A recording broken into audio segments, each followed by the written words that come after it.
Good morning, students. How are you? I hope that all of you are well. Today is Monday. Monday is the first day of the week. We are most energetic in the day because एक leave के बाद आता है, Sunday के बाद आता है, तो हमारी एनर्जी ज़्यादा होती है. बट स्टूडेंट्स, एनर्जी के केस है, हमारी एनर्जी हमेशा एक जैसी रहनी चाहिए, चाहे वो मंडे हो, ट्यूसडे हो या सैटरडे हो. बिकॉज वर्क के अंत में हमें ज़्यादा एनर्जी की ज़रूरत होती है शुरुआत की अपेक्षा. शुरुआत करने में एनर्जी लगती है, बट लास्ट टाइम पे भी हमें उतने ही एफर्ट से काम करने चाहिए जितने की हमने वर्क का प्रारंभ किया है, स्टार्ट किया था. क्योंकि वर्क ज़्यादातर क्या होते हैं कि लास्ट में ही जाके बिगड़ते हैं. शुरुआत तो ज़्यादातर हो जाती है, बट लास्ट में अगर हमारे एफर्ट्स कम हो गए तो उससे बहुत परेशानी होती. तो डियर स्टूडेंट्स, आज का लेसन ये है कि हमें अपनी एनर्जी पर डे, हर डे हमको एक जैसी बनाए रखनी है. हमेशा हर सब्जेक्ट के लिए हर घंटे एक जैसी एनर्जी बनाए रखें. Okay dear. Now particle nature of EMR और प्लैंक्स क्वांटम थ्योरी. अभी तक आपने ईएमआर की वेव करेक्टर पढ़ा था. EMR has dual nature. Dual nature means दोहरी प्रकृति रखता है, एक वेव नेचर और पार्टिकल नेचर. तो अभी तक आपने वेव नेचर पढ़ा था. वेव नेचर में आपने पढ़ा वेव्स क्या होती हैं, वेव्स कैसे जनरेट होती हैं, वेव्स के करेक्टर क्या होते हैं, वेव्स का क्लासिफिकेशन कितने टाइप्स की होती हैं, okay, etcetera. Now particle nature of EMR. तो particle nature of EMR is explain with the help of following phenomena. जो जैसे कि EMR का वेव नेचर करेक्टर हमने शो किया था, एक्सप्लेन किया था, वैसे ही पार्टिकल नेचर को एक्सप्लेन करने के लिए डिफरेंट फिनोमेना की हेल्प लेनी पड़ती है, जिनमें से फर्स्ट है ब्लैक बॉडी रेडिएशन. क्या है? Black body radiation. Second is one photo electric effect. Third is in heat capacity, heat capacity of solid capacity आई है ये. Okay dear. Now line spectra of atom. Line spectra of atom.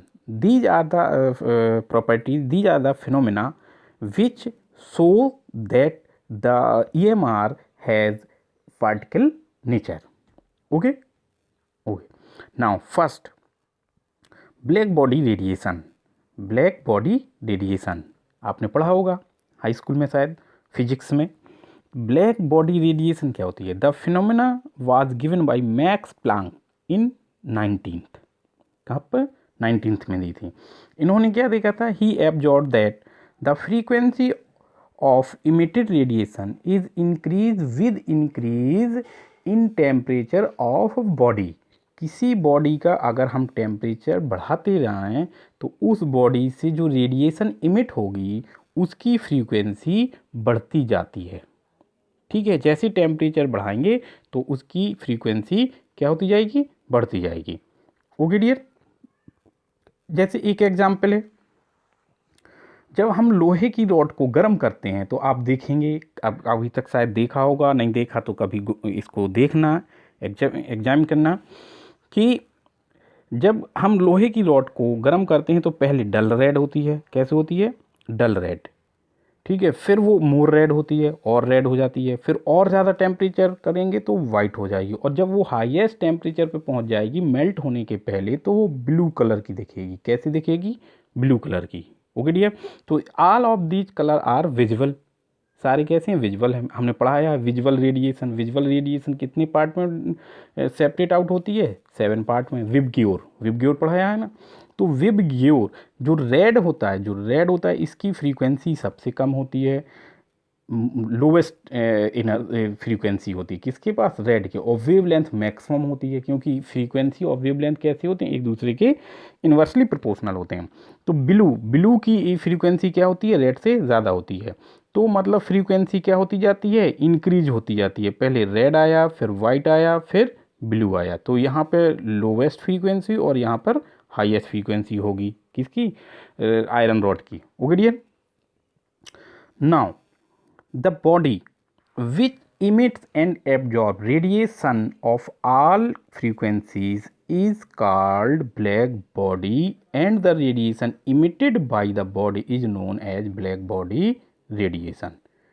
ठीक है, तो ऐसी body जो किसी भी फ्रीक्वेंसी की रेडिएशन को एब्जॉर्ब या इमिट कर सकती है, किसी भी फ्रीक्वेंसी की, चाहे रेड, चाहे अल्ट्रावायलेट, चाहे किसी भी फ्रीक्वेंसी की। ये कितनी सारी हमने वेव्स बताई हैं आपको, radio, micro, visual, UV etcetera, X rays, gamma raise.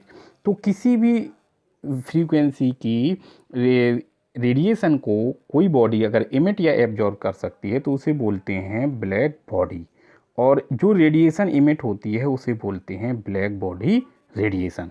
Okay dear, now the exact frequency, पहले ही बता दिया कि जो एग्जैक्ट फ्रीक्वेंसी होती है वो किस पे डिपेंड करती है, टेम्परेचर पर। किस पे डिपेंड करती है, टेम्परेचर पर, बॉडी के टेम्परेचर पर डिपेंड करती है। The intensity of emitted radiation is related to the wavelength. जो इंटेंसिटी होती है, इंटेंसिटी मीन्स होता है डियर कि जो उसकी तीव्रता, कहते हैं ये लड़का बड़ा तेज है, तुरंत एक्शन किसी रिएक्शन का रिएक्शन लेता है, तो वो इंटेंसिटी होती है उसकी, तीक्ष्ण, कहते हैं बड़ा तेज वो। तो इंटेंसिटी जो रेडिएशन इमिट होती है उसकी इंटेंसिटी जो होती है वो किस पर डिपेंड करती है, वेवलेंथ पर। तो ये फिगर दिया है यहाँ पे, आप देख रहे हैं कि वाई एक्सेस या एक्स एक्सेस पे आपका इंटेंसिटी लिया गया है और एक्स एक्सेस पे वेवलेंथ लिया गया है, और दो पर्टिकुलर टेम्परेचर लिए गए हैं, T1 और T2 और T2 दो टेम्परेचर लिए गए हैं। T2 is greater than T1, या example T2 is 35 degree centigrade and T1 is 25 degree centigrade, मतलब T2 ज़्यादा है किससे, T1 से। तो जब हम 35 डिग्री सेंटीग्रेड पर किसी बॉडी का वेवलेंथ बढ़ाएंगे, वेवलेंथ क्या है, यहाँ पे इंक्रीज हो रही है जब हम इस साइड में जा रहे हैं, ठीक है ना। तो क्या होता है कि पहले जो इंटेंसिटी होगी रेडिएशन की वो धीरे धीरे इंक्रीज होगी और एक मैक्सिमम लिमिट तक इंक्रीज होके फिर अगर वेवलेंथ बढ़ाएंगे तो वो डिक्रीज होती है। सिमिलरली देख रहे हैं T1 टेम्परेचर पर कि वेवलेंथ बढ़ाई तो पहले बढ़ रही है और फिर घट रहा है। ओके डियर, बट टेम्परेचर अगर ज़्यादा होगा तो इंटेंसिटी ज़्यादा होगी, जैसे कि इस फिगर में दिखाया T2 टेम्परेचर ज़्यादा है इसलिए उसकी इंटेंसिटी T2 पर ज़्यादा है। Okay dear, now Planck also suggested that a body could emit or absorb energy only in the discrete quantity and not in a continuous manner।